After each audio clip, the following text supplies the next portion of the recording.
Badago argindarra sortzeko eta kontsumitzeko beste modu bat. Ekiola, energia eredu berria. Ekiola, herritarren kooperatiba energetikoa da. Energia eredu berri bat sustatu nahi du eta horretarako 25 urtean argindarra sortzeko behar den instalazioa eraikiko du herri bakoitzean. Eta zu ere izan zaitezke bazkide. Inbertsio txiki baten truke, ohikoa baino energia merkeagoa lortuko duzu. Gainera, diru laguntza eta kenkari fiskalei esker, urte gutxiren buruan amortizatuko duzu ekarpena. Kooperatiba bakoitzak bazkide kopuru mugatua izango du lehen fasean. Izena ematen duten lehen 450 bazkideentzako izango da lekua. Bazkide kontsumitzaileez gainera, hainbat bazkide laguntzaile izango ditu bideragarritasun energetiko, ekonomiko eta legala ziurtatzeko. Mondragon taldea, Krean ingeniaritza sustatzailea, Euskal Energia erakundea, udala eta herri eragileak. Denak ere, parte hartzaile aktiboak energia trantsizioan eta energia eredu berri horren alde. Herritarrok behar dugun energia herrian bertan sortuko dugu. Beraz, 0 kilometro deritzon energia izango da. Argindarra sare nagusira joango da eta kontsumitzaile bakoitzak orain arte bezala sare nagusitik jasoko du. Beraz, ez da aldaketarik egin behar etxeko instalazioetan. Fakturazioan eta beste kontu guztietan ere, gardentasuna izango duzu. Horretan ere, eredugarri izango da Ekiola. Ekiolak, kanpoko energia iturrien menpekotasuna gutxituko du, eta ingurumenarentzat egokiena den energia berdea sortuko du. Gainera, Euskal Autonomia Erkidegoa ahaldunago egiten lagunduko du bertako ekonomia indartuz. Eta klima aldaketaren auzian ere lagunduko du. Informazio gehiago nahi duzu? Webgunean topatuko duzu informazio gehiago. Ekiola, gure etxean, gure energia.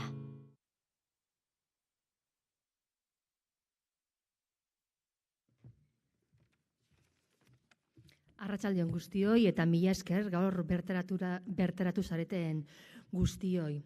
Bailaran kontsumitzen dugun energiaren 85% baina gehiago kanpotik dator. Eta gainera jatorri ez berriztagarrietatikan, eratorrietakoa da. Gure bailarak badu transizio energetikoari ekiteko erronka bat, eta horrekin ere bat egiten du nola ez, Arrasateko udalak. Zentzu honetan gaur aurkezten dugu hemen Leintz bailarako Ekiola. Esan bezala, Leintz bailara osatzen dugun udal guztiok parte hartzen dugu, baita Jaurlaritzak, Krean, Fagor taldeak, Debagoiena plataformak, Goiena taldeak beste eragile batzuen artean. Kooperatiba dagoeneko sortuta dago, erregistratuta dago, errealitate bada. Arrasateko udala bera bazkide laguntzailea da kooperatiba horretan, beste eragile batzuekin batera dagoeneko, eta parke fotovoltaikoa kokatuko den lursaila publikoa da. Udal jabetzakoa da eta dagoeneko ere lagapena egin zaio lursail horrena erregistratutako kooperatiba honi, Leintz bailarako Ekiola kooperatibari. Helburua da bazkideak instalazio fotovoltaikoen jabe izatea eta kontsumo elektriko osoaren baliokidea den energia volumena sortzea. Beste modu batera esan da, kanpoko energia iturriekiko mendekotasuna murriztea eta energia berdearen alde egitea.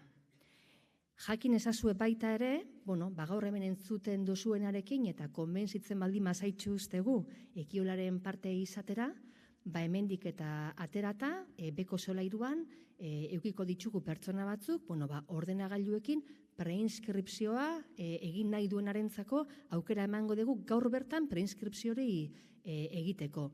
Honek zer esan nahi du? Gaur preinskripzioa egiten dutenek ere prozesu guzti honetan lehentasun bat izango dute. Esateko, bideoan esan den bezala, Ekiola hasiera batean behintzat mugatuta izango da lehen Ekiola hau eta familia kopuru jakin batentzat lekua egongo da. Nere aldetik besterik ez, nerekin batera hemen daukagu Inigo Ansola, Eusko Jaurlaritzako Energia Erakundearen zuzendaria eta berari ematen diot hitza. Eskerrik asko. Arratsaldeon danoi eta lehenengo eta gain eskerrik asko bertaratu zarielako. Nik uste dut esateko neuk esan danak azaldute gelditzu diela bideuan bitxartez. Bakarrik esan dano dakiu eta gainera gaur egun bat tipat ez, esango neukenik Ukrainako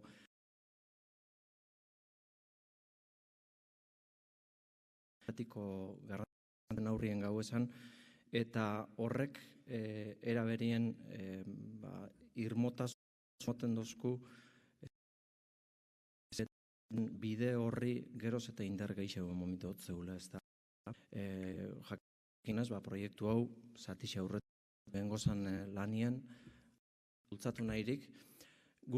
Trantsizio energetikoa buruz berbaitzen danean, azken bat buruz gabiz berbaitzen daukau, erregai fosilekiko dependentzia handi bat, gaur egunin, petrolioarekiko eta gaz naturala, hemen Euskadin, baina bi erregai fosil horren dependentzia daukau, eta nahi dugune da, gabetik egunera itzen, baina urtiek diarduguz eta etorri begira, eta gaur egun, sekuloaino indar gehiago, barriztan parte hartzia geroz eta ondixau izen da gure mix energetikoen. Energia eratzen da ben horren pastela eratzen da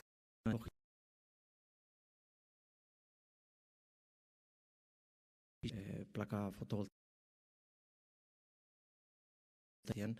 eta gehiago euki daixen parte hartzia mix energetiko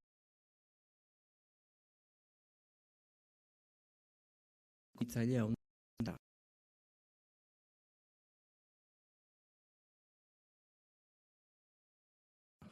Izik eta dan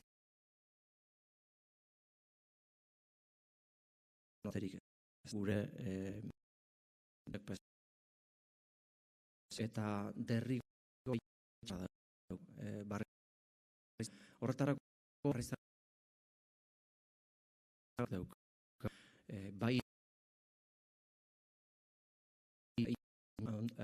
sortzen dauen proiektuek bai ertain automor arte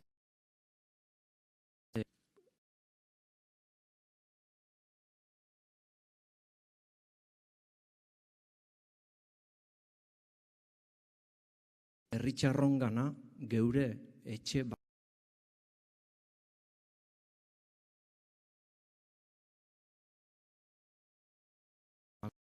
barriro dinot, eta gainera arrasaten hau kontetako orduen kooperatiba baten bitxartez, nun nire etxeko kontsumo horren sortzaile eta jaube ni neu izango naz, ni neu edo nire familixia.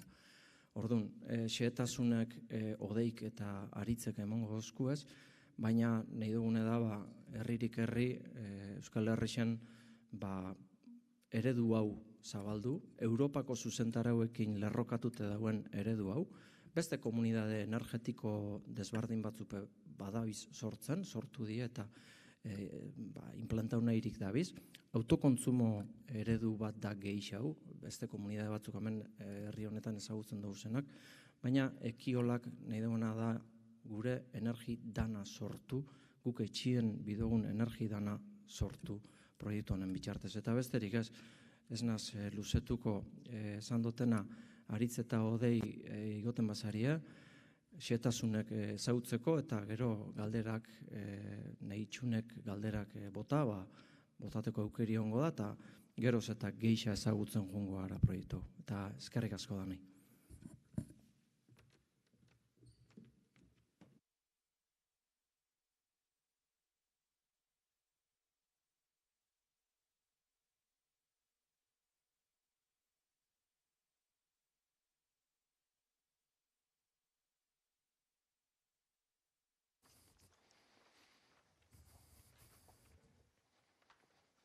Arratsaldeon danoi. Lehenengo zauzti komentetako aldibereko itzulpen sistemak soberan dauzela, orduan norbaitek behar baldin badau, aukera daukola oraindik hartzeko.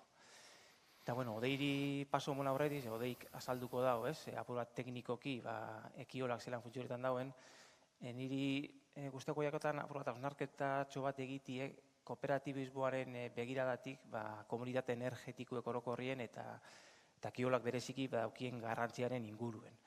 Eta hori gainera, inigok esan dagoena moduen, ekiola ez dalako aurkezten kasu honetan edozein herritan, edozein lurraldetan, ez? Aurkezten da, Arrasateko kooperatiba esperientzia garatu zen Baiaran, ez? Orduan, apur bat aztertzen badugu lurralde honen garapena azkenengo 70 urtetan, batez be kooperatibismoaren begiradatik, ikusi aldugu kooperatibismoe sinesmen batek gidatu daudela neurri handi baten. Eta sinesmen hori da gizarte bat gero eta kooperatiboagoa izan, orduan eta gizarte ahaldunduago, gizarte justuago eta gizarte orekatuago bat izango da. Eta sinesmen horrek gidatu dau kasu honetan ongizaterako funtsezkoak diren eremu askoren kooperatibizazioa baiara honetan. Industria kooperatibizatu zen, finantziak kooperatibizatu ziren, kontsumoa kooperatibizatu zen eroskiren bitartez, hezkuntza kooperatibizatu da, unibertsitarizue eta ez unibertsitarizue. Eta neurri handi baten, horrek, sinesmen eta egindako horrek, egiten dau berezi baiara hau, eta holanda aitortua mundu osoan. Mundu osotik ikusten da lurralde hau, eta hemen gertatu, garapeneko justizia soziala uztartzeko eredu berritzaile moduan. Ni ez naz baiarako, ez naz baiaran bizi, naiz eta hemen ikasi dodan, hemen lan egiten dodan, eta askotan kanpotik hobeto ikusten dira olako elementu bereizgarriak barrutik baino, hasieratik edo betidanik ezagutu izan dozuelako. Hori zen da buruan nire ikuspegiti baiara honen garapena azkenengo urte luzetan gidatu dagoena. Baina kontestu asko aldatu da. Orain dela 70 urteko gizarte eta gaur egun gue guztiz ezberdina dira. Eta ezin dugu nire ustetan errentetatik bizitzen jarraitu. Gaur egungo gizartik erronka barriz edaukoz. Eta pentsau beharko gunke bebai ze eremu izango diren gakuek urrengo urtietan, ze eremu barri kooperatibizau aldogu zen, etorkizuneko beraunlan dizen ongizatie bebai bermatu alizateko. Eta zalantza barik kooperatibizatu beharreko eremuetako bat energiarena da. Energiak importantzia handize daukolako ongizatie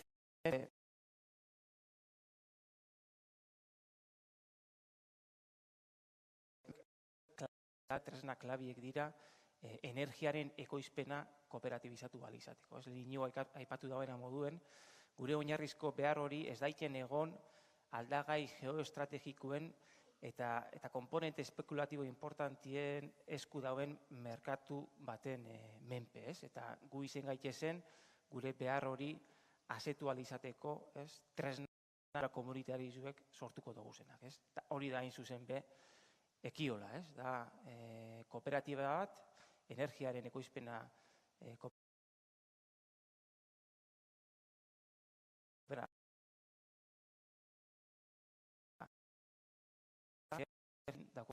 eraldatzeko.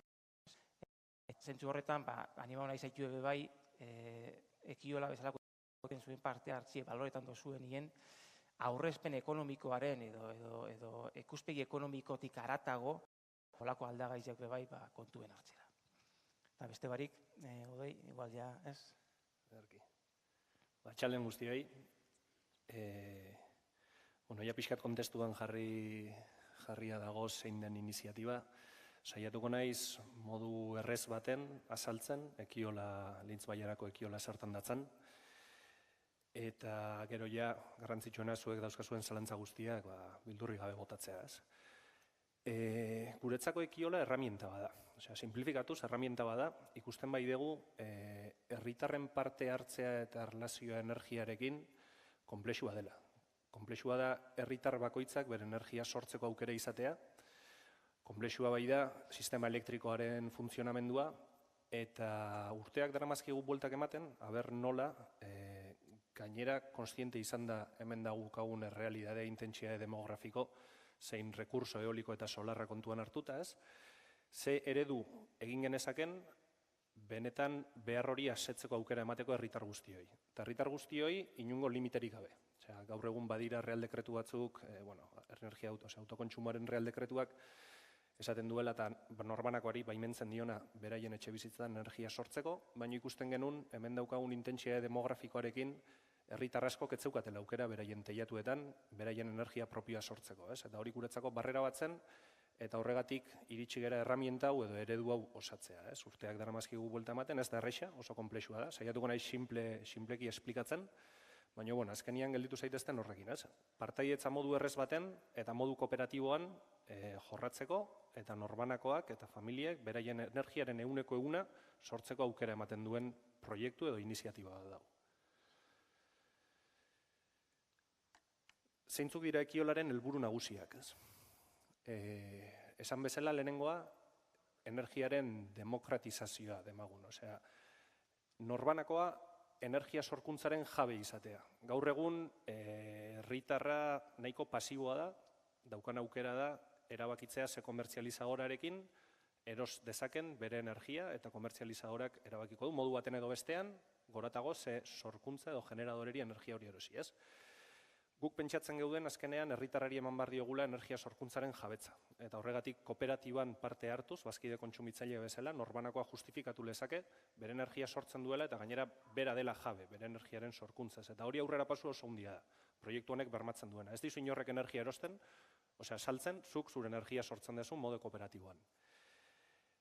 Herritarren partaidetza murrizketarik gabe esaten degunean, lehen esan bezala azkenean hemen bizi dugun herri honetan daukagun intentsitate demografiko handi horrek ez digu baimentzen bakoitzak norbanakoak beraien etxe bizitzetan instalazio propioa jartzea, askotan komunitate handietan bizi baigera eta teilatuak ez baira proposak horretarako, ez? Orduan, iniziatiba honekin, proiektu ertain honekin, energia banatuan oinarritua dagoenarekin, kasu honetan polo garaian jarriko dugu instalazio bat, instalazio hau, gero sartuko naiz pixka sakontzen teknikoki ze ezaugarri dauzkan, ez? Baina instalazio honek baimenduko du, ekonomia eskala bat aprobetxatuz, norbanakoak edozein lekutan bizita ere, arrasaten, edo edozein teilatu etxe bizitzan bizita ere, parte hartu alizatea eta bere energia sortzea, inungo instalazio edo aldaketarik egin gabe bere etxean. Soilik komerzializadoraz aldatu behar da, Ekiolak lan egiten duen komerzializadorara pasa, eta horrela ja, zuk justifikatu dezakezu, zure energia propioa sortzen dezula, zure herrian eta modu berriztagarrian, ez?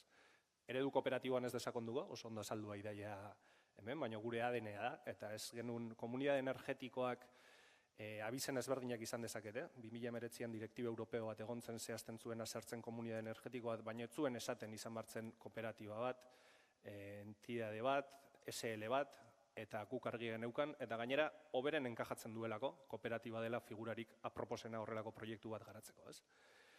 Bizitza luzea du proiektu honek, 25-30 urte irauten du, orduan honekin esan dezakegu norbanakoak parte hartuko balu bere energiaren sorkuntzan, bere beharra ase dezakela epe luzera, jatorri berriztagarrikoa, kilometro zero deitzen diogu azkenean gertu bai dago proiektua eta justifikatu dezakegu guk gure inguruan sortzen ditugula eta setzen ditugula gure beharrak.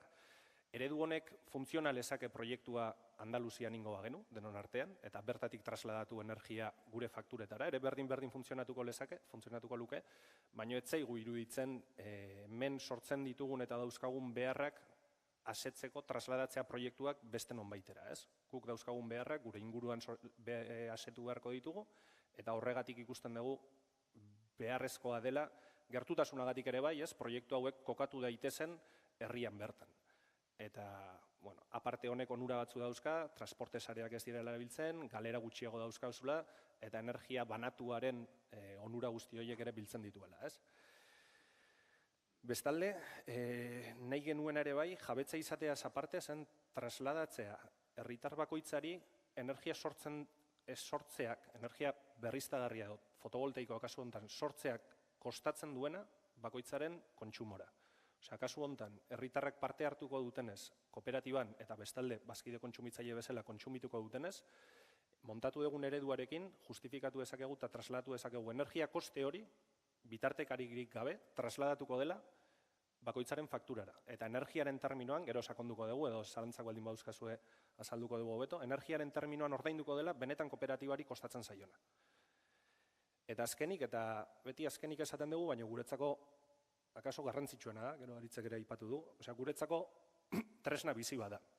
Oso konplexua dira lehenengo pausoak ematea, baina behin ja kooperatiba martxan dagoenean, guretzako erramienta bizi bat da, herritar guztiek erabakiko dutena, beraiek izango dutelako kooperatiba horren gobernantza, kooperatiba eta tresna hori zertarako erabili. Osea, ja, proiektu bideragarri bat egongo da, kooperatiba bideragarri egiten duena, baina ez luke nahikoa izan behar. Osea, erabili beharko litzateke kooperatiba hori etorkizunean etor daitezken beste behar ezberdinei erantzun emateko ere bai.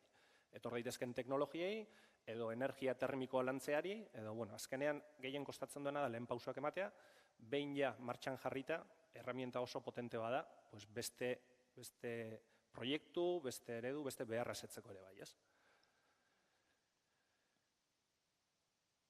Kooperatiba. Enaiz gehiegi luzatuko honetan, guk montatu dugun kooperatiba kontsumo kooperatiba da. Kontsumo kooperatiba da, irabazi asmorik gabeko kontsumo kooperatiba. Ez ditugu bultzatzen, edo norbaitek pentsatuko balu sar daitekeela kooperatiban errentagarritasun, bere inbertsioari errentagarritasun ekonomiko bat ateatzea, oker dabil, guk ez dugu bilatzen hori. Guk bilatzen duguna da, inbertsio energetiko bat. Osea, jartzen den kapitalak balio du, zure behar energetikoak asetzeko. Eta ez errentagarritasun bat ateratzeko diru horri. Gero esplikatuko dut nola funtzionatzen duen, eta ze estudioten bitartez egiten dugun kalkulo pertsonalizatua norbanakoari, ez? Baina berez kontzeptua da, zuk parte hartzen dezula kooperatiban zure behar energetikoak asetzeko, zuk trasladatzen dezula energia koste hori zure fakturara, zuk jartzen dezun dirua eta aportazioa kooperatiban itzuli egiten zaizula ere bai, osea, zuk jarritako aportazioa kooperatibaren bizitzan urtez urte itzuli egiten da, eta fakturan ere horrela geriko da. Eta gero, aurrezki bat izan dezakezu, zuk energia kostera ordaintzen badezu, gutxi gora bera 50 euro megabati ordua izango litzateke hemen ateratzen den kostua, eta esperoan gaude Europako diru laguntzak etortzea, hola izango balitz, askoz prezio merkeagoan aterako litzatekelako, eta gaur egun merkatua 200 euro, 160 eurotan dabil ordantzan, eta epe motz zertainera ez dira oso prebisionak, ez? Orduan, hortaz aparte, ikusten duguna da, estabilidadea lortzen dezula ekonomikoa zurekiko, eta garrantzitsua da Aritzek esan duena, ez da soilik ikuspuntu ekonometriko batetik ikusi behar proiektu hau, porque beste onura asko dauzka, baina egia da ere bilatu degula efizientzia hori, ez? Efizientzia hori non zure prezioa estabilizatzen dezun luzera begira. Kooperatibak, guk egindako proposamenean, batetik, bazkide kontsumitzaileak izango ditu, herritarrak izango direnak, eta bestetik, bazkide kolaboratzaileak. Bazkide kontsumitzaileak izango dira aportazio ekonomikoa egingo dutenak, beraien energia propioa sortzeko, eta jabetza izango dutenak, eta bestetik, bazkide kolaboratzaileak. Asko egongo zeate familiarizatuak, segurazki figura honekin, baina funtsean da, kooperatibaren helburuak lortzeko laguntzen diona, inungo lukrorik gabe. Eta hor, gure bokazioa da, eta iruditzen zaigu ona dela ere bai, azkenean, horrelako sistema eredu konplexu baten parte hartzeak eta herritarrak bakarrik ustea guk martxan jarri eta hala, herritarrei trasladatu ardura hori, gehiegizkoa da lehenengo urtetan behintzat, orduan gure prestutasuna dago eta udalena eta fagorrena bertan egoteko eta kooperatibari akonpainatzeko bere bizitzako urte guzti horietan, ziurtatzeko benetan funtzionamendua ondo doala. Lehenengo proiektua, Leintz-Bailarako lehenengo proiektua, horra argazkitan ikusten dezuen bezala, Polo Garaian dago kokatua. Batzuk igual familiarizatuko zeate, igotzen pixkat goruntz, justo gure eraikina dago hortikan, Kreanen eraikina, hor eskubitara gelditzen den magal baten, mendi baten, eta hor kokatuko genuke lehenengo proiektua. Gutxi gora bera lurrak 1,2 hektaria dauzka, 1,2 megabatio sartuko ditugu, potentzia. Enaiz luzatuko ere ez deskribapen teknikoekin, baina 2300 panel fotovoltaiko jarriko ditugu 545 batiokoak bakoitza. Panel bakoitzak izango ditu 2 metro bider metro bat, gutxi gora bera.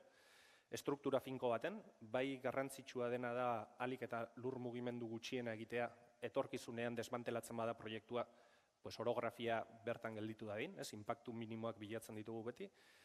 Eta ostera, estruktura metaliko batzuk ezarriko ditugu bertan, orografia nahiko konplexua, orduan diseinu berezi bat egingo dugu, proiektuaren sorkuntza optimizatzeko alik eta gehien, kostu efizientenarekin, proiektu hauen ekonomiak ja bideratzen dute, proiektu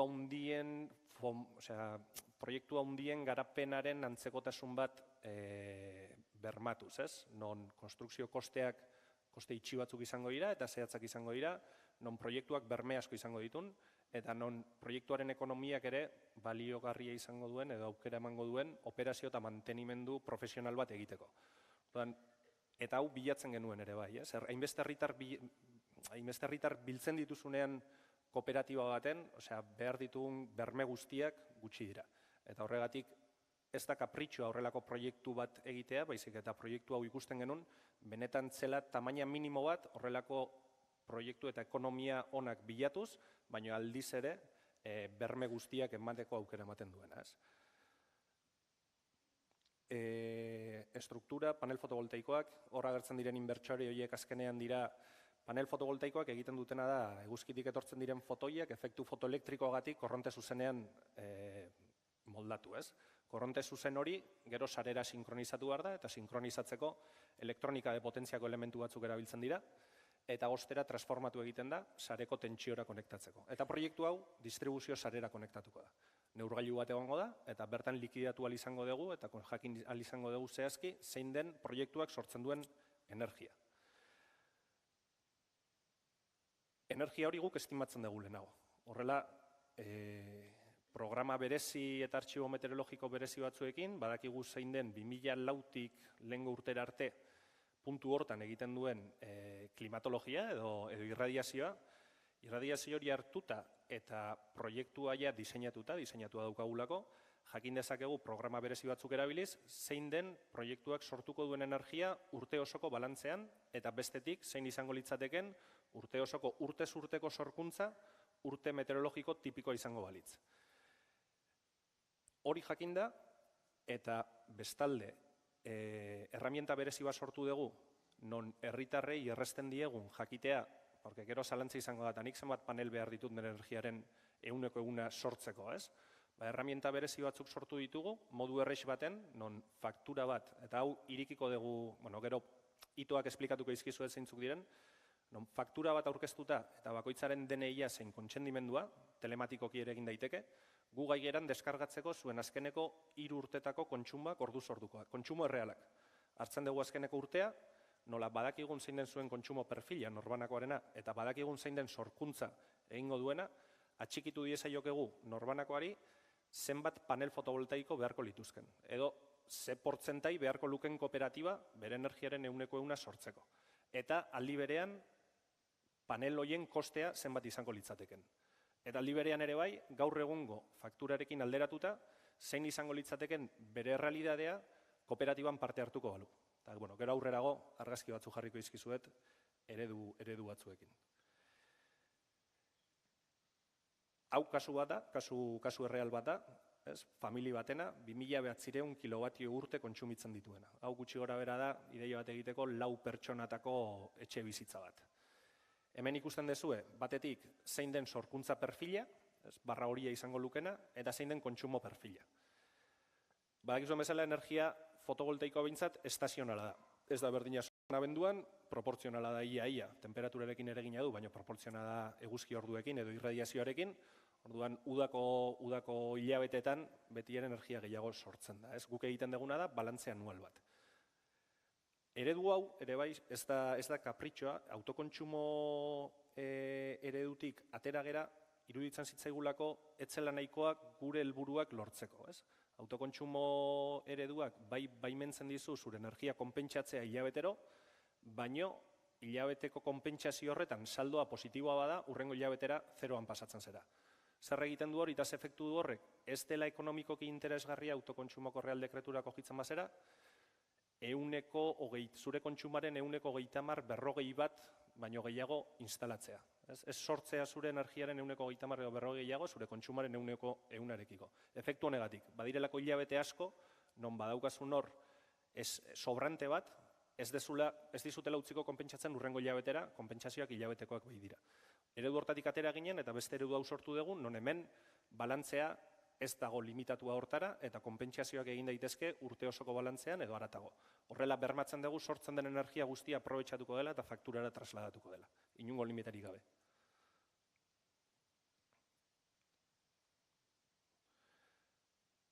Hemen azaltzen dizu eta adibidez eredu bat, nola egiten dugun konpentsazio hau, ez? Argi dago, eguzki orduak daudenean funtzionatzen duela, hor ikusten dezue, demagun hori dagoen grafika horretan izango litzateke, sortuko litzatekena, gris ez dagoena kontsumotu litzatekena, badira momentu batzuk, non momentuan sortzen dena kontsumitzen dezu, Eta badira beste momentu batzuk kontsumitza ezula diferituan demagun, ez? Hor dauden soberakin horiek trasladatuko lirateke gaueko kontsumotara. Egunean zehar poltsa ekonomiko bat ingo litzateke, energetikoa eta gero ekonomiko bihurtzen dena, aprobetxatzeko gauetan. Eta berdin hilabetez hilabete.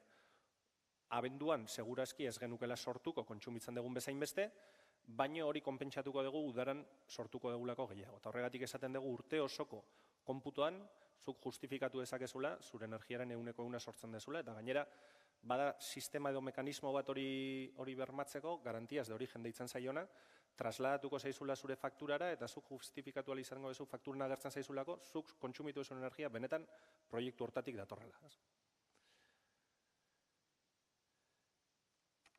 Datu orientagarriak, ideia bat izan dezazuen zeintzu diren proiektu honen ekonomiak. Bi zatitan banatzen dugu, eta ez da kapritxo ere horrela egitea, proiektu honek, arrasaten ja urte bete errexera emango dugu lanean, sustapen lan asko dauzka, aurretikan.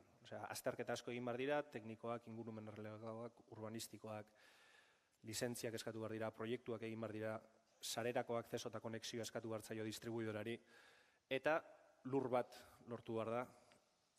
Prozesu guzti horrek, azkenean arrisku ezberdinak dauzka. Eta ez genitun herritarrek involukratu nahi arrisku horretan.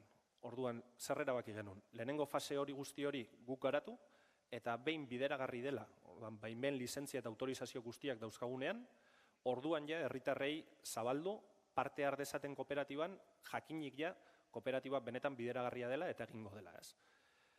Lehenengo fase horren kostea, 128.000 eurotan balorazio estimatiboak gira, baloratu dugu, eta eraikuntza, 1.255.000. Denera ia, 1.200.000 euro izango litzateke proiektuaren koste totala. Bestalde, IDAEK atera zuen Next Generationeko fondo famatu hauetatik, konbokatoria bat, ze implementa deitzen dena, eta Lintz Bailarako kooperatibak ja eskaera egina du. Eskaera egina du, non pentsatzen dugun proiektuaren kostearen 145, baino gehiago segurazki etor daitekela subentzio bidez. Hau eskaera egina dago, oraindikan ez da resolbitu, ekainean esan digute, baino segurazki irailean jakingo degula zehazki ea diru laguntza hori ematen diguten, diru laguntza hori jasota norbanakoaren aportazioa murriztuko litzateke eta gainera energiaren kostea ere bai, inpaktu handia du. Hala ere orain aurkeztuko dizuetan estimazioak ez dute kontuan hartzen diru laguntza hori. Nahi dugu hasieran jakin dezazuen zuek zeintzu diren proiektuaren kosteak eta hortik aurrera datorren guztia hobera izango da. Eta gero ere bai, foru aldundiak bi bidez, batetik duela gutxi ingurumen sailak atera zituen beste diru laguntza eskara batzuk, ez dira kuantia hauetakoak, IDAEK ateratzen dituenak, baina horiek ere eskatuko ditugu. Eta aurten aprobatu zituen kenkari batzuk, non zuk kooperatiba, ez soilik kooperatiba baten, edozen inbertsio berriztagarritan egiten badezu, IRPF-ko deklarazioa egitera zoa esenean, egin dezun inbertsioaren 15% deduzitzeko gaitasuna daukazu. Hau duela gutxi aprobatutako neurri bada, eta eskertua gaude egia esan, azkenean lurralde honetan aspektu ezberdin asko behar ditugu, benetan aurrera pausoak emateko, eta asko laguntzen du egia esan proiektuaren ekonomian eta bultzadan, eragile ezberdinak hartu dituzten neurriak. Tabla estimatibo bat. Gustatzen zaigu hau jartzea, zuek ikus dezazuen, eta kokatu zaitezten ze lerrotan zaudeten. Gutxi gora berako kontsumoak eskarretan ikusiko dezute, zenbat pertsonatako etxe bizitzei ze kontsumo estimatibo dagokio, ez du zertan hori izan barrik zuena, gero bakoitzaren kontsumo habitoen arabera bat izango dago bestea, baina ikus dezazuen, eredu bezala hartu 3 pertsonako etxe bizitza batek 2.200 kilobatio ordu kontsumituko lituzke, horren inbertsio totala, guztira, inungo gero esplikatuko ditugun aspekturik gabe, 2.250 euro inguru izango litzateke. Hemen, badaramagu denbora lanean entitate finantziero ezberdinekin, eta azkenean kaja laboralekin akordio batera iritsi gara, laboral kutxarekin, non beraiek prest dauden proiektuaren zati bat finantziatzeko. Eta guretzako garrantzitsua da puntu hau. Proiektu honen parte hartzea, ez bai dugu nahi, hasierako inbertsio hori egin behar dena, jabetza zurea izango delako, barrera edo limite bat izatea. Orduan, hasierako aportazio horik jeisteak ikusten dugu aukera emango diola herritar gehiagori parte hartzeko eta egin behar duen inbertsio edo aportazio hori mitigatzeko, eta horrela esfortzu gutxiago egin beharko luke. Kaja laboralekin hitz egiten egon gera, proiektu honetan iriz liteke finantziazioa 28%, eta horrek egingo luke hasierako aportazio hori, hau prestamo bidez egiten da, gero kooperatibak itzulin behar dio, baina kooperatibaren ekonomiak ja aztertua daukagu bermatzen duela diru edo prestamo horren itzulera, eta horrekin lortuko genukela hasierako aportazio hori jaistea, kasu hontan 3 pertsonetakoan 1.691 eurora.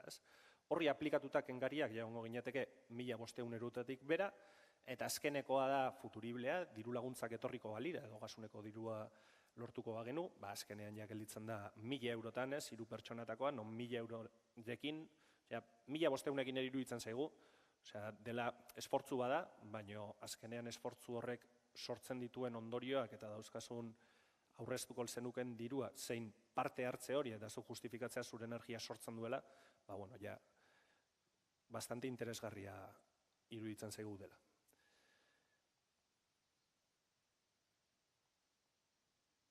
Eta hemen eredu batzu jartzen ditugu. Lehen esan dizuet, azkenean, sorkuntza proiektu bat egongo da, kooperatibak titularizatuko duena, eta bestalde bazkide kontsumitzaile guztiak egongo dira, kontsumitzaileen aldean, baino ere jabe izango direnak kooperatibaren partaide diren heinean. Trasladatu alizateko energia sorkuntzatik kontsumitzailetara, tartean komerzializadora bat behar dugu. Bai alabai, komerzializadora bat behar da, egon ginen bere garaian komerzializadora ezberdinekin hitz egiten, eta ez ziguten erantzun ematen eskema eta eredu hau oso innovadorea denean, beraien sistemak ez baitzeuden prest horrelako funtzionamendu batera adekuatzeko. Orduan guk gurea sortu genuen. Eta hasieran komerzializadora hori izango da trasladatuko duen energia sorkuntza puntutik norbanakoaren fakturara. Koste prezioan eta gardentasunez. Guretzako garrantzitsua da gardentasun osoz jokatzea. Komerzializadora faktura bat ulertzea oso zaila da, niri ere kostatzen zait, eta urtea dara mazkit hontan, baina kontzeptua, sortu dugun komerzializadora berri honen kontzeptua da, regulatuak diren koste guztiak prezio regulatuan egotea eta argi azaltzea zein den prezioa, potentziaren terminoa boek esaten duen preziora inungo margenik gabe, energiaren terminoa koste preziora, eta gero hor diferentzial txiki batzu daude, baina energia kostatzea, kooperatibari energia kostatzea sortzen zaion preziora, eta gainera kooperatiba izango da, esango diona komerzializadorari, trasladatu iezu energian ere bazkide guztiei, nik esaten dizudan prezioan. Orduan, erramienta huts bat guretzako da komerzializadora, bermatzen diguna energia hori trasladatzea, proiektuaren ekonomiekin. Eta gero ostera, dagokizun eta fakturan agertzen diren, peajeak, impostuak, IVAk, etc. Eta gero bukaeran jarriko da zein den komerzializadoraren margena. Margen horrek baimentzen diguna gure komerzializazio struktura guzti hori mantentzea. Baina ez dagoengo izkutuan preziorik, energian kargatuz, potentzian kargatuz, etc. Argi azalduko da, horrela herritar guztiek jakingo dute ze ordaintzen duten kontzeptu bakoitzean. Gero kontzeptu bakoitza ulertzea zaila da, baina argi egongo da hor. Eta hemen eredu batzu jarri ditugu, zein izango litzateken 1.800 kWh urteko kontsumo batekin egoera ez gaur egun bezala jarraituta edo kooperatiban parte hartuta. Eta ikusten da hor deskontu potenteak daudela. Hau egia da, eta beti ikusten zaigu esatea, energia sistema oso aldakorra da. Prezioak orduz ordu izten dira, nahiz eta guri hilabetean prezio bat jarri, errealitatea oinarritua dagoela merkatu horario baten, eta orduz ordu energiak prezio ezberdina du, gaur egun disparatua dago, eta aldakorra izan daiteke. Ikusten duguna da, epe motzera, epe ertainera, prezioak historikoki egon diren merkatu prezioak, baina asko saltuagoak izango direla, epe luzera ez dakigu zer gertatuko den. Baina bai proiektuaren ekonomiak bideragarri egiten duela, azkenean, eta ez zaigu gustatzen ere ez amortizazio urteetan hitz egitea, baina mantenduta pixkat prezio hauek egindako inbertsioa nahiko azkar amortizatuko litzateke, aurrezki bidez, eta aurrengo urtetan jarraituko litzateke zu jarritako dirua aparte rekuperatzen dezu, eta jarraituko zenuke ordaintzen hori, kostu prezio hori, ez? Etorkizunean energiaren prezioak desplomatzen badira, jarraitu beharko luke herritar bakoitzak ordaintzen kostu prezio hori. Osea, badu gaur egun ikusten dugun onura hori, etorkizunean gertatuko balitz, que lo dudo, baina prezioak oso baju egon, edo zerora egon, orduan kooperatibak bai duela konpromesu hori jarraitzeko ordaintzen kostu prezio horretan, ez? Azterketa hau, nik uste ekainean edo irailean egongo ginatekeela gaitasunean, orain aurre inskripzio epe bat irikiko dugu, non zuek sartu ditzazkezuen zuen datuak interesa badaukazue parte hartzen, Horrela ja kontaktua izango dugu, informazio ezberdina bidaliko dizuegu, eta gero abisatuko dizuegu noiz irikitzen dugun herramienta. Lehen azaldi dizudan herramienta, non zuek, zuen faktura igota eta zuren DNI igota, eukiko dezute zuen argazki pertsonalizatua. Zuen eta bakoitzarena ezberdina izango da. Bakoitzak komerzializazio kontratu ezberdina bai du, prezio ezberdinak ordaintzen ditu, bakoitzaren partaidetza eta inbertsioa kontsumo hori sortzeko ezberdina izango da, baina norbanakoari egingo diogu azterketa pertsonalizatu bat, detailean, non ikus dezake eta horrela erabakia errexago hartu, ea interesatzen zaidan edo ez zaidan interesatzen hemen kooperatiban parte hartzea. Eta hor, norbanakoaren informe ateratzean, gero bulego bat, edo jendeak zalantzak dauzkanean edo, iriko ditugu bide ezberdinak, herritarren zalantzak ere argitzeko. Pero garrantzitsuena da jakin dezazuen, azkenean lasai egoteko norbanakoari emango diogula aukera bere analisi propioa egiteko, bere txosten pertsonalizatu eukitzeko, eta horrela bakoitzak hartu dezak erabakia jakinda. Zein inbertsio egiten duen, zein den nire argazkia gaur egun inungo hemen parte hartu gabe, edo inungo ekintzarik egin gabe, edo Leintz Bailarako kooperatiban parte hartuta, eta azkenean hori. Informazio guztia trasladatu, zuek errex ikus dezazuen, ea interesantzai zuen parte hartzea edo ez. Zeintzu diren proiektuaren epeak.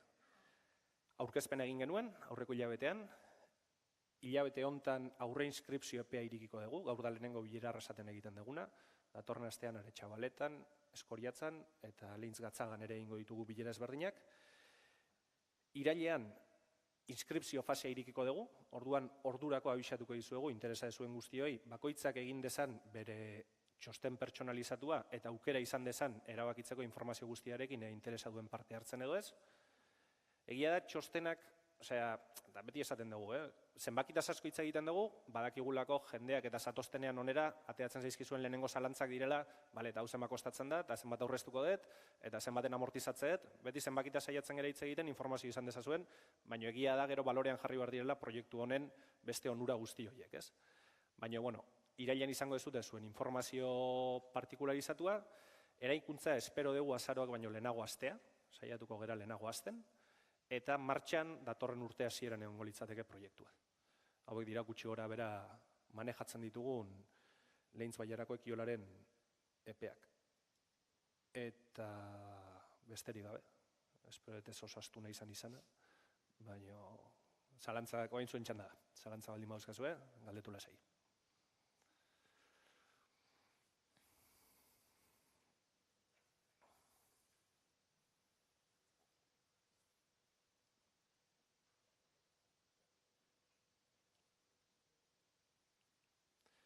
Esan aurkezpena ere izango dezuela, bazpare argazkiak zagateatzen zaudeten aurkezpena webean, ekiolaren web horrian egongo da, eskuragarri edo norrentzako. Ordu bat.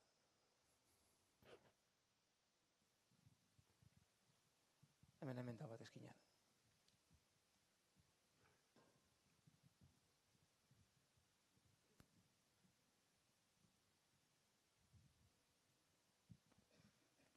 Kaixo, eskerrik asko.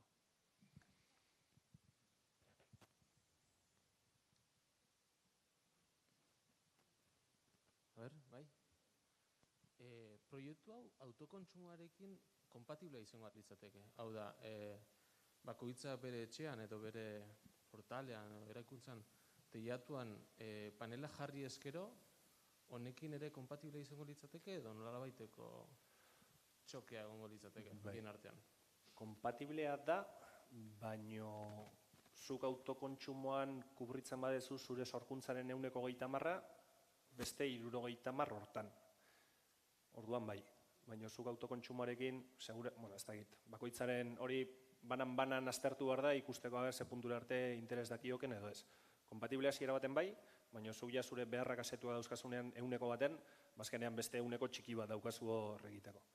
Baina gehien bat, bideratu horrelako iniziatiba eta gehiago bat arrasat ikusita, azkenean hemen dagoen dentxiarekin, nik uste arrasateko jende gutxik aukera duela bere etxe bizitzetan instalazioa jartzeko. Baina lehera izango lituzkenak, abisatu lezake eta aztertuko genioke nola aterako litzaioken beste falta zaion tarte hortan. Gehiago ez diogu norbanakoari uzten bere energia kontsumoan, baina partaidetza gehiago izaten kooperatiban.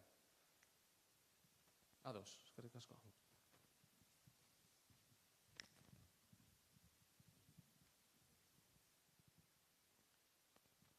Bai, galdera bat, gero gobernantza aldetik gero zelan izango zen kooperatiba, dut errektore kontxo izango zen, ero zelan antolatzen da gobernantzia.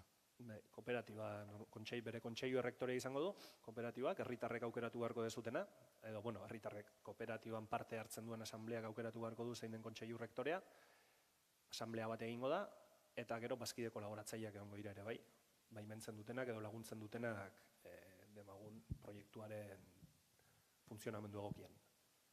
Baina gehiengo daukate herritarrak. Kontsumo kooperatiba bat, zeinetan bazkide kontsumitzaileek, herritarrak gehiengo daukate. Orduan, kontseilu errektoreko lehendakari adibidez, herritarren artien aukeratu beharko litzake.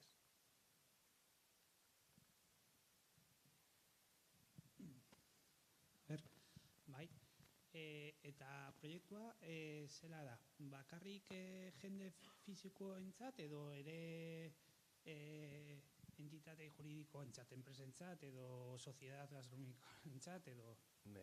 Hasiera baten pentsatua dago proiektua herritarrentzat. Egia da aukera legokela ere bai, filosofiaren barne sartzen delako komertzio txikia edo kontsumitzaile txikiak. Hemen nolako proiektu baten industria hartain basartzen dezu, eta proiektuaren 130 jan egite izu.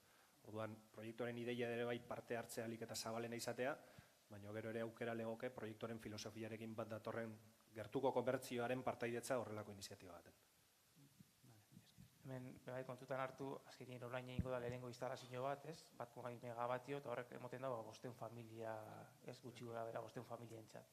Baina ideia da, odeiak azaltu den moduen, hau ez da proiektua, da sortzen egitura bat, hainbat proiektu garatuko dauzena, eta logikuna izango litzake, jentie gogoakin badao parte hartzeko, gero instalazio barrizek egiti, eta hasiera baten igual ezin badabe emon nahi daben guztiei zerbitzu hori, etorkizunien emon alizeti.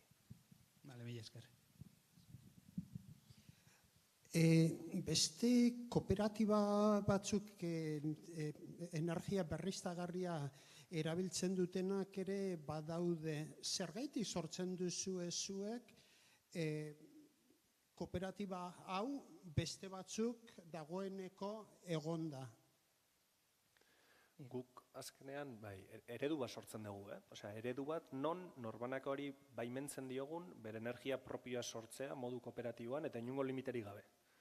Bere eredu batzuk, beste eredu batzuk badaude ere bai, aztertu genituen beste ereduak, guk ere buelta asko eman dizkiegu, iruditzen zitzaizkigun ez zutela hasieran jarritako helburu guztiak betetzen, eta horregatik eberekin batera bultzatu dugu iniziatiba hau eredu honekin.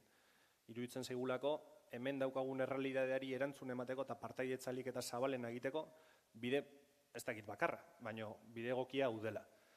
Beste iniziatiba asko autokontsumo kolektiboaren barne daude sartuak. Eta horrek limitazio asko dauzka. Limitazioak batetik 500 metrotara egon baitzera, eta besteatik lehen esplikatutako konpentsazio kontuak.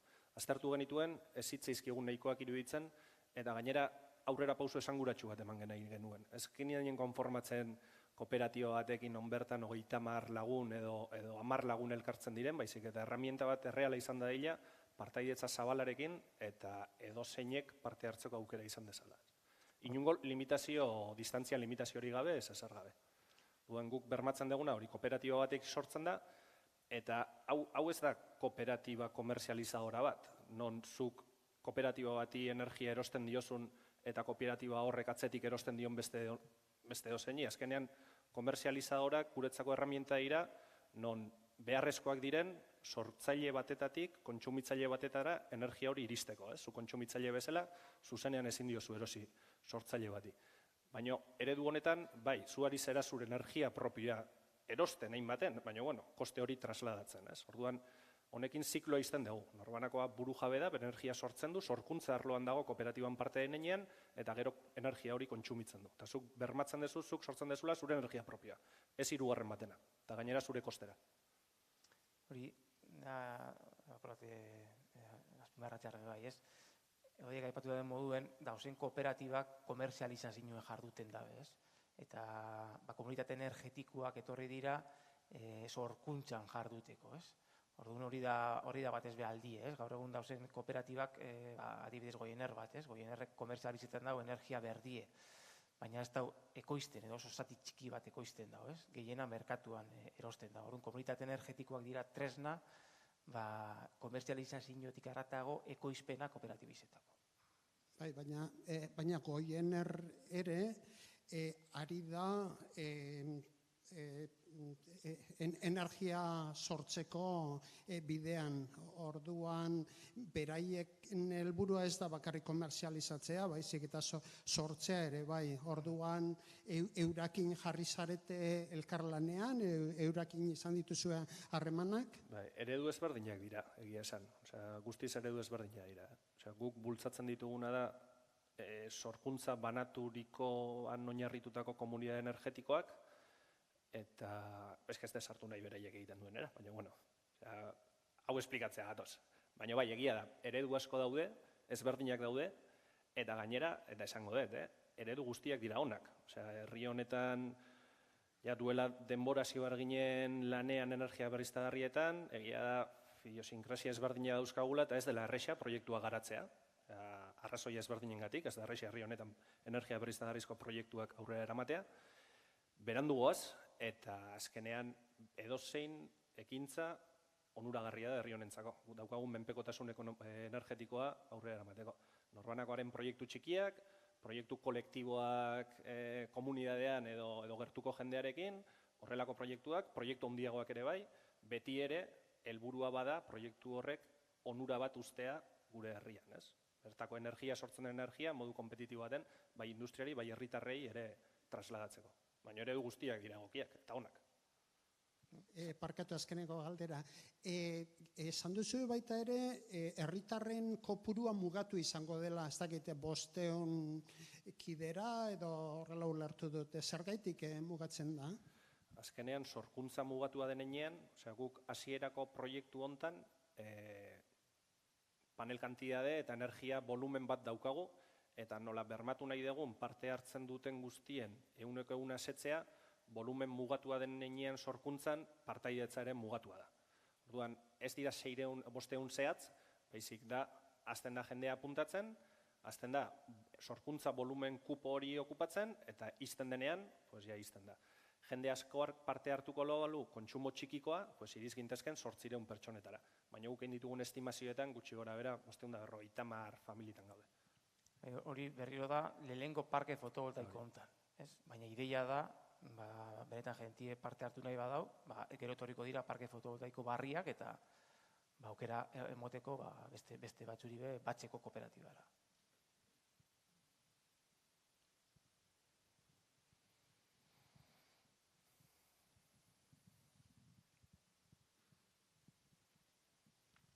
Kaixo, atxaldeon.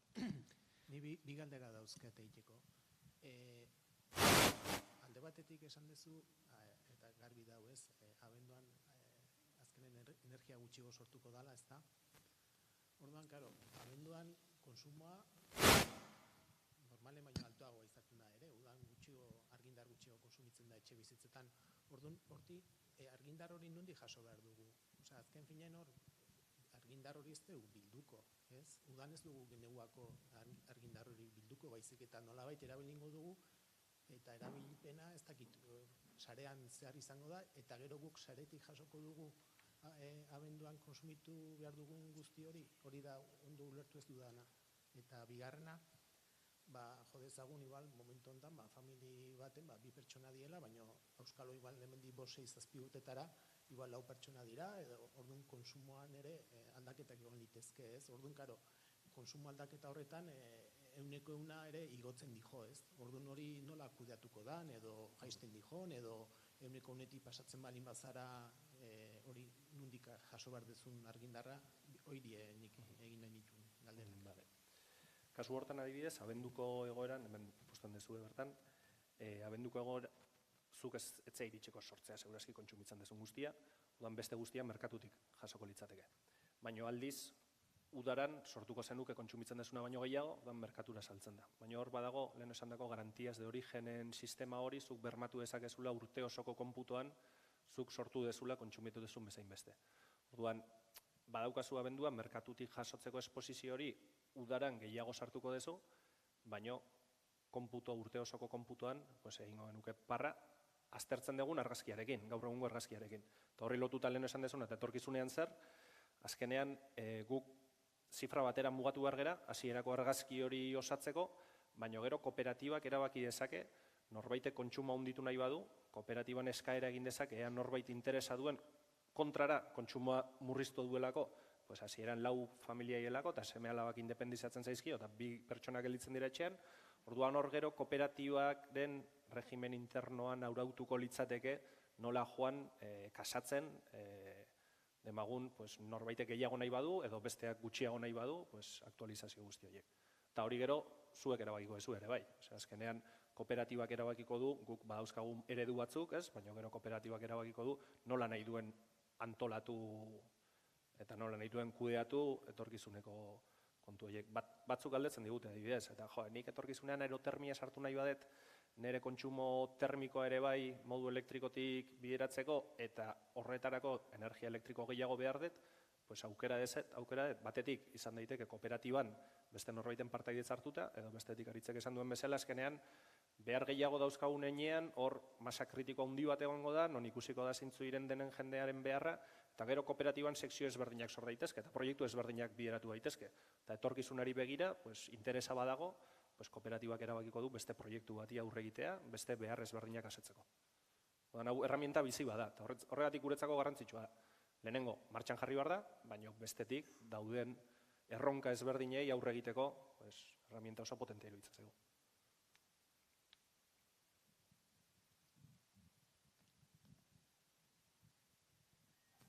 Kaixo, hau negozio ereduan ulertu ez dudan gauza bat. Alde batetik esan duzue energia ordainduko dabilela kooperatibistek koste prezizioan, ez? Baina bestalde gaizki ulertu ez bat, esan duzue, hasierako ekarpenak ere, nolabait denborean zehar, bueltatuko zaiela bazkidei. Orduan, nondikan atatzen da dirua ekarpen horiek bueltatzeko? Koste prezio hortatik. Demagun 50 euro dela, 50 euroien zati bat, berez da, kooperatibiste guztiek egin duten hasierako aportazio horri itzultzen joateko. Beste zati bat da kooperatibaren administrazioa kudeatzeko. Beste zati bat da kooperatibaren operazio eta mantenimendu kostoak sufragatzeko. 50 euro horiek horrek interno dauka koste ezberdin guztiek, bermatuko dutenak, bakoitzaren aportazioaren itzulera, ondo kudeatzeko proiektua operazio eta mantenimendu lan honak egitea, gero ere bestalde badago reposizioak, badira hemen teknologia hau oso kontrastatua dago, eta muy maduro. Panel fotovoltaikoak minimo 25 urteko bermea daukazu produkzioan. Egia da estruktura metalikoa 12 urteko bermea daukazu. Elementu gehienak 5 urteko bermea dute, baino gerta daitekena da elementu batzuk hausten joatea. Duan hori ere ereduan, eta guk aztertu egun 50 euro hien gutxi gora berako, gero ja irailean esango dugu zehazki zen baden, baina hor barruan internalizatua dago presio hori. Horregatik hori da kostu presioa deitzen dioguna. Bestela izango litzateke ez dut ordaintzen ezer, ordaindu beharko nuke operazio eta mantenimendu bat administrazioa, energiaren koste askoz gutxio izango litzateke, baina ez nuke jasoko hasierako aportazio hori. Eta kontu kontablegatik gainea eta karbiago iruditzen zaigu itzultzea egindako aportazio hori eta internalizatzea energiaren kostuan. Eta gero beste bat, eskalagarritasunaren inguruan, hau da, instalazioaren diote, hau arrasateko biztanle guztiera zabaldu ezkero, etorkizun baikor baten, hau bezalako 10 bat instalazio beharko genuke, ez, gutxi gora bera. Eta daukagu 10 hektaria edo zentzua dauka arrasate baten daukagun lurrarekin 10 hektaria onera dedikatzea, teilatuen aukera ez da bideragarria? Lortzeko arrasate izatea, arrasateko herritar guztiak, lortzeko izatea burujabe energetikoekin, niretzako bai. Ez da inbeste 10 hektaria, proiektu honek bilatzen duen azken helburu horretarako. Egia da, eta hori gero ja norbanakoak erabili dezake, teilatuen kontuak eta teilatuetan bakoitzak bere instalazioa jartzea, ere bai, egin daiteke. Baina orduan zuk teilatu bat behar dezu, eta guk eredu iriki bat nahi genuen. Eredu iriki bat, non bakoitzak bizite dozein lekutan ere parte har lezaken. Gero norbanakoak erabaki dezake bere teilatuetan panela jartzea. Industrialgunen teilatuenetan ere panela jarri daitezke. Baina hori ikusten dugu industria horiek dauzkaten beharrak asetzeko, erabil daitezela teilatu horiek. Ere erabil daitezke beste beharrotzuk asetzeko, baina orduan Ikusten dugu hori, batetik industrialguneen teilatuak erabili daitezela, industria horiek dauzkaten beharrak asetzeko, ez duela kubrituko seguro, ez da ez du kubrituko dauzkaten kontsumo guztiak, eta bestetik hori, partaidetza zabal bat egiteko, 10 hektaria lortzen balirateke, eta lortu daitezke, arrasaten, eta horrekin justifikatu arrasateko herritar guztiak beraien energia sortzen dutela, niretzako ametsu bat izango litzateke. Gero hor, eraikin blokietan gu normalien hemen eta oso densidade edifikatorioa altu dago, ez? Zu bloke baten teilatu aprobetxauta, heldu alzara kubritzera komunidade gastuek, ez? Komunidadeko gastuek, baina askozaz gehiago ez, ez? Ezkinen konsumo handize dau bloke baten teilatu horrek sortzeko daukon gaitasunakin konparauta, ez? Orduan, bueno, izileke kombinazio ona, aprobetxau teilatuek komunidadeko gastuetarako, eta gero etxe bizitza partikularretarako behar dozu beste eskala bat, ez? Gero, terrenuekin edo lursail, horrein barko zan, saiatu aprobetxetan beste erabilera baterako egokiak ez diren lursailak, ez? Adibidez, polo garaiako hau, lursail maldatsu bat, ez? Dotazionala, hor gauzak gitxik gehiago egileik, ez? Eta baiaran, badauz bestelako terreno batzu, autopistetako reienuek, eta badauz, egokizek izeleik ezen terrenuek, olako instalazioek egiteko, beste erabilera batzutarako egokiak izeleik ezen terreno batzu sakrifikau barik. Hori saiatu biko, terreno mota hori saiatu biko minake bilatzen. Hori garrantzitsua da, eta saiatzen gara bilatzen beti ere lur degradatuak, ez daukatenak baliorik, eta balio gehigarri bat emateko lur hori mejor ambiental bat emanez.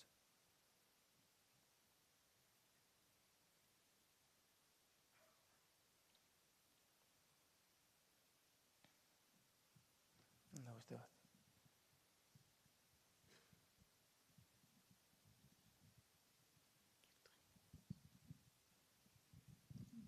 Bai, honen antzeko beste esperientziarik ero, inun, zagutzen duzuen, janik edo? Horrelako eredu honekin ez dugu ezagutzen, guk Ekiolan garatu ditugu proiektu gehiago, osea, Gipuzkoan, Bizkaian eta Araban proiektu gehiago garatzen gabiltz. Konstrukzioan ez dugu hasi, oraindikan bat ere, baina Espainia mailan horrelako eredu berezi bat non proiektu esanguratsu bat, jabetza herritarrena dela eta bermatu dezakezula zure sorkuntzaren 100%, nik pertsonalki ez dut ezagutzen. Ez dut esan nahi, egongo ez direnik, baina ez dut ezagutzen. Eredu mota asko daude, eta bakoitzak bere onurak eta kaltea dauzka. Baina herritarrei irikitzea jabetza aktiboena sektore honetan ez da oso ohikoa. Normalean beti jabetza proiektu, sorkuntza proiektuen jabetza enpresa pribatu edo sortzaileen esku egoten da, edo inbertsio fondoen esku, eta hori da proiektu honek daukan onura ere bai, ez? Pixkat disruptiboa dela herritarrei ematen zaielako proiektuaren jabetza. Jabetza eta kontrola eta gobernantza. Modu iriki baten, edo honek parte har dezakelako, eta gero ere kooperatibatik atera zaitezke. Beti ere baldintza batzuk betetzen badira, baina kooperatibak ere atera zaitezke, o trasladatu dezakezu, o heredatu dezakezu zure partaidetza.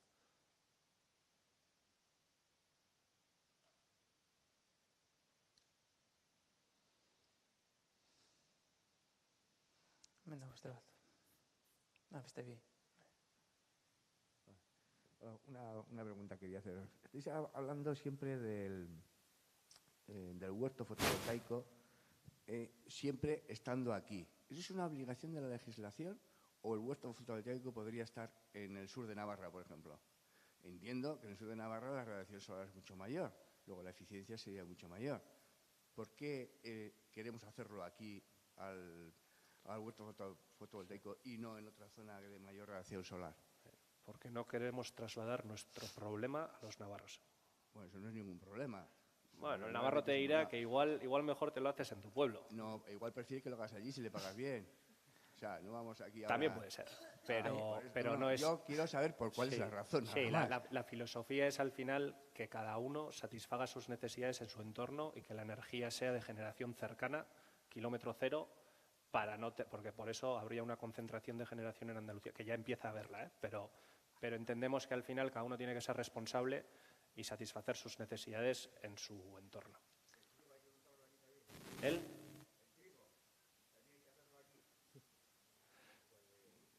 Al final, yo también, el otro día Joan solo daba unos datos que son bastante clarificadores para dimensionar el reto de la transición energética, ¿no? Porque yo creo que ya vamos siendo conscientes de que seguir quemando combustibles fósiles pues nos lleva al precipicio, ¿no? Y que tenemos que transitar hacia un sistema basado en renovables. Aun asumiendo que tenemos que reducir el nivel de consumo actual, ¿no? Aun asumiendo eso, Joan solo decía el otro día, ¿no? que para incrementar un punto porcentual el porcentaje de renovables respecto del consumo total, hace falta instalar 500 megavatios de fotovoltaica o 200 megavatios de eólica, ¿no? O sea, para dimensionar un poco de qué estamos hablando, ¿no? Pues ahí va a hacer falta de todos, va a hacer falta proyectos locales y va a hacer falta proyectos de otra dimensión, de mayor dimensión, que seguramente habrá que emplazar en esos sitios mejores, ¿no? para la producción de energía renovable, ¿no? Pero al final, como decía Odey, cada comunidad local se tiene que corresponsabilizar de este reto, ¿no? Y tiene que hacer el ejercicio de mi territorio, qué parte puedo sacrificar para poder cubrir nuestras necesidades de energía, ¿no? Porque si no va a ser imposible, ¿no? Bueno, azaldeon. Gura nuke jakitzea, bueno, lehentz bailarako proiektu bada, ezta? Eta hor, herritarrak eta bazkiriak esaten denien, bazkiriak eta herritarrak lehentz bailarakoak izenbidie beste bailarako bat parte hartu leke kooperatiban, ala ez? Hasiera baten izan behar dira, bailarako herrietan bizi diren herritarrak. Osea, Arrasate, Txabalta, Eskoitza eta Gatzaga. Hori da, bai.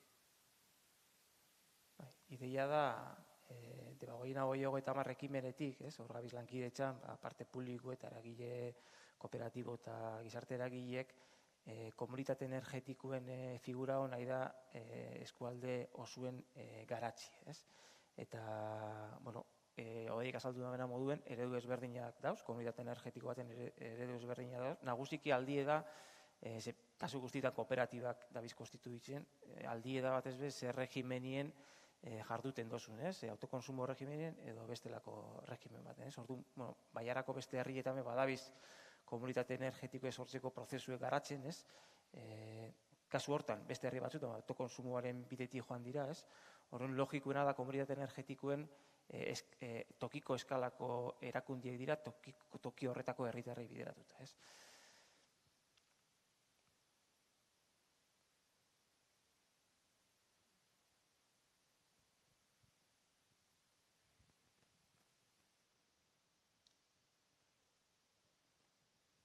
Bueno, pixka komentatu duzue, hori, pasatzen zeanean konsumotik eta gero kooperatibaren eraldaketarekin ez hor, aldirela bixat ekilibratu kontsumoak edo, baina nik zalantza daugat, gero eta elektrifikazio maila altuagotara juten ari gera, eta adibidez bazkiden artean uneko 20ak erosten badugu kotxe elektriko bat, kontsumo elektrikoa desente igoko litzake, eta proiektu gehiago egiten ez balin badira, kontsumitzaile hauek ze aukera daukate, nola erosiko lukete kontsumitu behar duten energia hori? Zuk izango zenuke, demagun zuri 100 dagokizu 100 kontsumitzen dezulako, eta etorkizunean 150 kontsumitzen dezu. 100 horiek bermatuak dauzkazu, proiektutik datorkizula koste presio hortara, beste 50ak merkatuko esposizio izango dezu, zuri energia iritsiko zaizu, berdin, ez da inongo arazorik izango, baina ja erosiko zenuke modu tradizional baten. Osea, merkatutik gaur egun erosten dugun bezala. Zuk eukiko zenuke zure kantitate hori bermatua kooperatibatik datorkizula, kooperatiba jartzen dizun presioan, eta bestea merkatua momentu horretan dagoen presioa. Baina idealena izango litzateke, kasu zabala bada, adostea eta beste proiektu bat egitea, horiei erantzun emateko.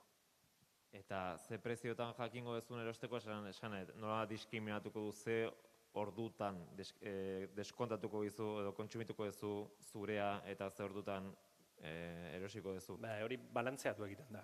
Ez da erreixa esplikatzen, baina balantzeatu egiten da. Baina, simplifikatu zuk ordu dagoen presio hortan erosiko dezu edo salduko dezu. Baina berez, simplifikatu zulerta egin, zuk hori, esan dagoa.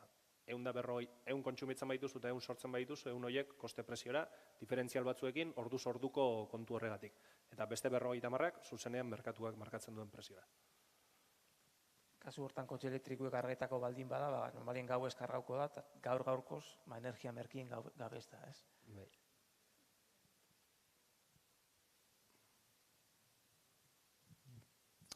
Bai, kaixo, bueno, nik galdera bat.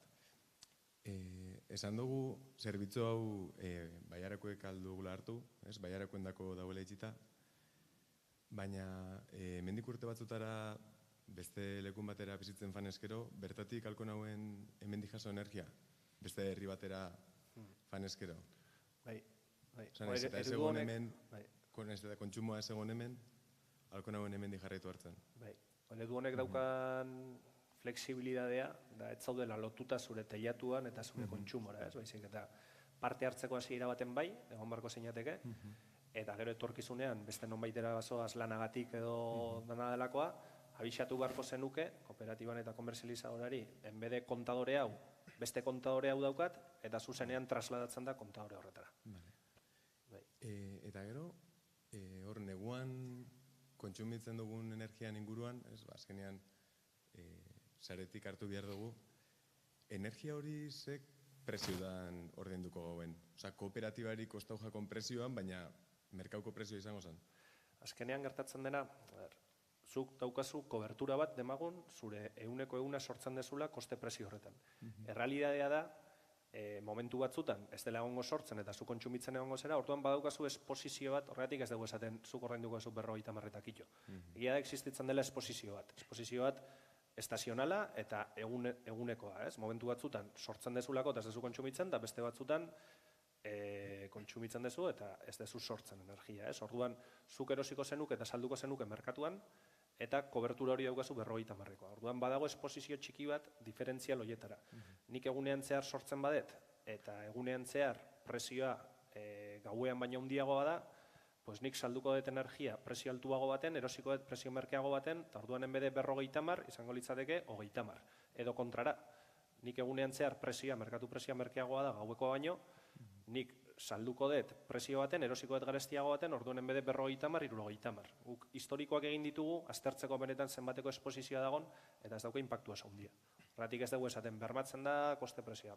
Koste prezioa bai, baina gero esposizio txiki bat daukazu horrelako variabilidadeak, azkenean energia orduz ordu kasatzen da, eta prezioa orduz ordu ezberdina da.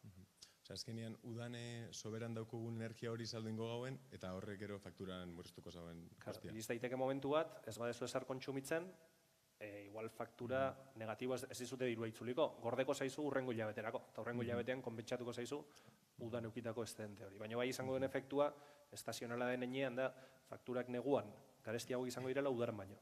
Baina beti egiten dugu, argazki urte osoko argazki hori bai da esanguratsuena, sartzen bazera detailera, orduz orduko detailera desbirtuatzen da, baina bai urte osoko balantzean ikus daitekela hor argazki finkoa, eta egingo ditugun informe pertsonalizatuetan efektu guzti horiek gainera kontemplatzen dira. Beti ere atzera begira, azken urteko esperientziarekin, baina hor bai kalkulatzen direla detailean, orain komentatzen garen gauza guzti hauek. Enai sartzen esplikatzea aurkezpenean, porque oso teknikoa da, eta askotan nahasmenera eramaten du, baina hori da funtzionamendu. Ez egon nintzen nien, ez den ulertzen eredu edo bai, agora forri den trasteaute eta azkenien, eta korregidu bale doi, gaiz izaten motez, baina klabie da, azkenien zuk konsumitzen ez dozuna, oza, zuk ekoizten ez dozuna erosten dozu merkatu prezizuen, baina zuk ekoitzi eta konsumitzen ez dozuna bezaltzen dozu merkatu prezizuen, eta horrek lortzen dau, balantzeo hori, Eta momentuan sortu eta kontsumitzen dezuna, hori bai zuzenean koste prezioa da joala. Eta azkenengo galdera, ezin lehik erosi kontsumitzen dana baino gehiago, bakoitzak hasien bere kontsumoan arabera erosi bidau, eta nik etxe bizitza eta komertzio txiki bat baldin baduket, aldot bi lokal horien dako, etxian dako eta dendarako kontratatu. Hori, orain hemendikan irailera bitartean... Pertsona bakarrak aldau bi lekoz berdinetan euki, bi kontsumondako... Berez bai, egin dezak inungo arazori gabe. Egia da gero orain perfilatuko degula kooperatiban hartu behar diren erabaki guzti hauek, porque gero ja estentzeranean sozializazioa kasuistika asko agertzen dira, eta orduan ja parte hartzen gauden eragile guztien artean, hasi beharko gera afinatzen kasuistika ezberdinak, ea bai baimendu, ea bai etxe bizitzetakoa eta bestea reserban utzi, bazpare gero lekua balego sartzeko, edo olako kasuistika guzti hori aztertuko ditugu. Irailerako ja argi izateko zeintzuk izango diren funtzionamendu arauak. Mua bakarra da zenbat potentzia daukogun eta zenbat eskaera da. Ba, ez, horregatik, estimazioa itxerakoan hor formularioan, nik adibidez, sartu duko nagoen alde batetik etxekoa, eta gero bestia be bai. Ez dakit hori zela, gestion horrekin zela. Herramientan zuk sartu ditzazkezu zure izena eta zure faktura bat alde batetik, eta gero berriro egitezu beste sarrera bat, zure izena beste faktura, eta listo. Baina helburua azkenean da parte hartzea zabaltzea alik eta jende gehienari, ez? Orduan, hobeto pertsona bakoitzeko parte hartze bat, eta gero aukera egongo balitz, parte hartze gehiago. Osa, parte hartze, ez que justo hor, lehen erakutsi duzun, eta jamaitzen dute,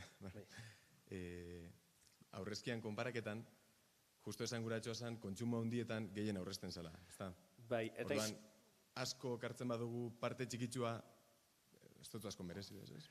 Azkenean, proporzionala da, nahi sartu esplikatzera biak, hor, azaltzen detena da, ze efektu duen, gaur egun, zuk nola daukazun negoziatua zure energiaren erosketa, komerzializagorarekin. Eta aztertzen ari gera, ja zazpiren kasuistika ezberdin aztertu ditugulako, eta kriston ezberdintasuna dago, depende zeinekin daukasun kontratatua eta nola daukasun kontratatua. Orduan, nola ekindarren parte hartzen desun argazkia finkoa den, daukasun kontsumo perfilaren arabera berdina da, proportzionala da, eta hasierako argazkia norbanakoaren ezberdina den, horregatik eta ditugu informe pertsonalizatu hauek, bestela ezin delako esan, ekindarren parte hartzen mazu, ateatzen zaizu horrela, alderatuta, bakoitzaren egoera hasierako hipotesi horrekin alderatuta, ez? Horregatik desberdintasunak. Bala, ez hori proportzionalana, agertzen zen baten 150ko aurrezia eta bestean 120. Ez, baina ez du zerikusirik kontsumoarekin, zerikusia du, nola bakoitzak daukan kontratatua momentu horretan, energia eta ze prezioetan saltzen dioten. Bakoitzak ideia bat itxeko, bakoitzak badaki bere fakturan zenbat indabere ordaintzen kilobati ordu, ez? 50 euro megabati ordu da 0,05 euro kilobati ordu. Ni nabil orain momentu enten ordaintzen, 0 lau, ez? Aldie, segun, izan dagoen bakoitzako kontratu mota ezberdin bat, ez? Bai, eskerrik asko.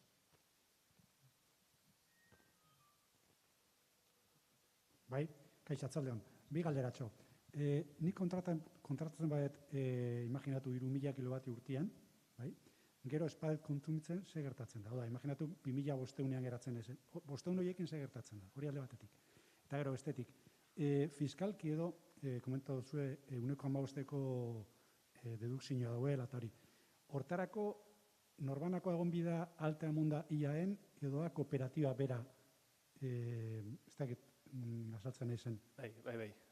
Ez hori IRPF, nien ez fiskalista, baina hori si eres trabajador de cuenta ajena eta impostuak ordaintzen bai dituzu, zuk deklarazioa egitera zoazen momentuan, si ser trabajador de cuenta ajena ere bai, deklarazioa egitera zoazen momentuan, dedukzio horiek eta etzera iaen egon behar altan. Hori da, oza, zu zara produktor de energia.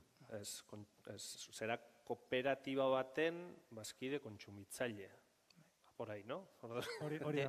Deduzitzen dauena da inbertsinue, egin dozun inbertsinue kooperatiba horretan horrek duzitzen. Barkatu, zu baldin bazoz imaginatu planta fotovoltaika normal batean, erosten baduzu plaka bat, zu onbizara iaen alta monda eta zu zara produktor de energia. Kasu honetan, kooperatiba da produktor de energia, zu zara inbertsore simple bat, imaginatzen dut.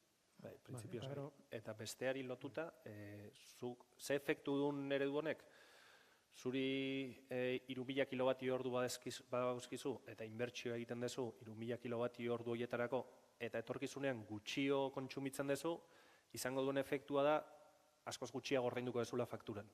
Dagokizulako volumen bat kontsumitzen ez dezuna. Orduan, zuk izango dituzun diru sarrerak izango dira honekiko eta berez behar dezuna hau. Horrek egingo du efektu bat, non zuk fakturan askoz gutxiago ordainduko dezu. Orduan, konpentsatzen da, eredu honek duen onura bat da, konpentsatzen da. Aldiz kontrara, gehiago kontsumitzen badezu, izango ezun fakturan eredua da, esposizio gehiago daukazula eta gehiago ordainduko dezula. Eta bukatzeko, 1,2 megabatio dauka planta horrek, komentatu duzue, imaginatu partaide guztiok momentu batean kontsumitzen dugula 1,5. 0,3 horiek nondik ateratzen dira. Saretik, suposatzen dut. Eta sareko presioan, merkatuko presioan, ez? Bai. Hemen kontua da batzutan galdetzen digutelako. Zuei argindarra iritsiko zaizue berdin-berdin. Ez da inungo instalaziorik egin behar, ez da kable bat bota behar, ez da zerraldatu behar, berdin-berdin iristen da. Hori distribuzio kontua da, distribuzioetik iristen zaizuela argindarra. baina bai, efektu hori da. Osea, gehiago kontsumitzen bada, pues azkenean merkatutik erosten da.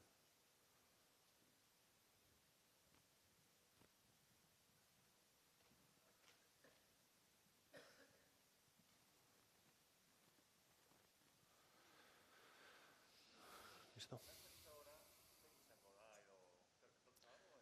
Bai, guk sortu dugun komerzializadora Ekiluz deitzen da. Eta sortu dugu adok beharrezkoa genuelako proiektua aurrera eramateko.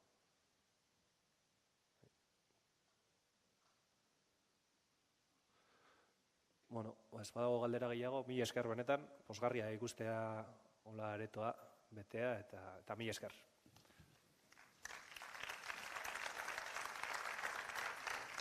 Bai.